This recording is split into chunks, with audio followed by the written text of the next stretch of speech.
নামাজের শেষ বৈঠকে কখন আঙ্গুল তুলতে হয়, কেন তুলতে হয় দয়া করে জানাবেন। প্রথমে কেন তুলতে হয় বলি।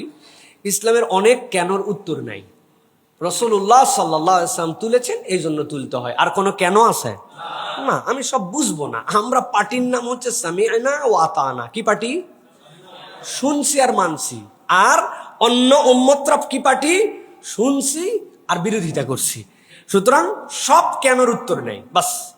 2 নম্বর প্রশ্ন হচ্ছে নামাজের তাশাহুদে কখন আঙ্গুল তুলতে হয়। এটা নিয়ে হাদিসের মধ্যে আসছে, যেটা সহিহ মুসলিমের মধ্যে বর্ণনা আসছে। রাসূলুল্লাহ সাল্লাল্লাহু আলাইহি ওয়াসাল্লাম শেষ বৈঠকে অথবা তাশাহুদের সময় রাসূলুল্লাহ সাল্লাল্লাহু আলাইহি ওয়াসাল্লাম আঙ্গুল উত্তোলন করতেন এবং রাসূলুল্লাহ সাল্লাল্লাহু আলাইহি ওয়াসাল্লাম আঙ্গুল নাড়াতেন। এইটার বর্ণনা আসছে। আবু দাউদের মধ্যে আসছে যে হাদিস, সেটা হচ্ছে 989 সিরিয়ালে। সেই হাদিসের মধ্যে আসছে রাসূলুল্লাহ সাল্লাল্লাহু আলাইহি ওয়াসাল্লাম আঙ্গুল উত্তোলন করতেন, নাড়াতেন না, কিন্তু দোয়া করতেন। এইটা হচ্ছে বর্ণনা। নিরেট ভাবে আমরা যদি দেখি, তাহলে আমরা কিভাবে তাশাহুদের বৈঠকে বসবো এবং আঙ্গুল তুলবো, সেটার শিক্ষা হচ্ছে আপনার এই আঙ্গুল দুটো যেটা আছে, এটা আপনার আরবিতে 5-এর মতো হয়ে থাকবে, আর এটা 1। তাহলে 51 বৈঠক।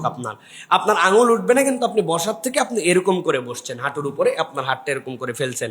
তোলা হবে কোন সময়? তোলা নিয়ে ফুকাহে কেরামের মতামত। ইনদাল আহনাফ তারা বলতেছেন আশহাদু পড়ার পরে আল্লাহ ইলাহা, এই যে আল্লাহ ইলাহা লা ইলাহা ইল্লাল্লাহ, এই সময় আপনার আঙ্গুলটা ইশারা হবে।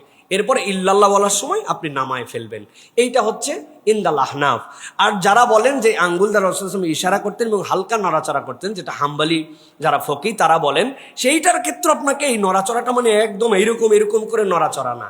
এই নড়াচড়াটা মানে একটা মানুষ স্বাভাবিক যখন আঙ্গুলটা এরকম করে রাখে, তখন তার আঙ্গুলটা আল্লাহ ইলাহা ইল্লাল্লাহ বলার সময় উঠলো, আবার ইল্লাল্লাহ বলার সময় নেমে গেল, কিন্তু নেমে গেলেও তো সে হালতটা এরকম করে ধরে আছে, তখন তার আঙ্গুলটা স্বাভাবিকই একটু নড়ে।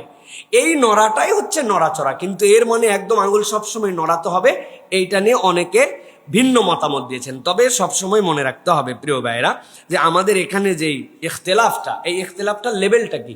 এই ইখতিলাফটা হচ্ছে আমাদের তানাউ পর্যায়ে। সবগুলারই সুন্নাত এবং আসার থেকে বর্ণনা আসছে। ফুকাহায়ে কেরাম এক একভাবে মতামত দিয়েছেন। কেউ বলেছেন এই সময় নখ তুলবেন, কেউ বলছেন শুরু থেকেই তুলে রাখবেন, কেউ বলেছেন দোয়া যেগুলো আছে তার মধ্যেও আঙ্গুল রাসূলুল্লাহ সাল্লাল্লাহু আলাইহি ওয়াসাল্লাম ইশারা করেছেন। সবগুলা ইখতিলাফে তানাউ। এইগুলা নিয়ে আমাদের চূড়ান্ত বিরোধিতার কিছু নাই। সুন্নাহর বুঝটা এক একজন এক একভাবে নিয়েছেন, কিন্তু তোলারও বর্ণনা আছে।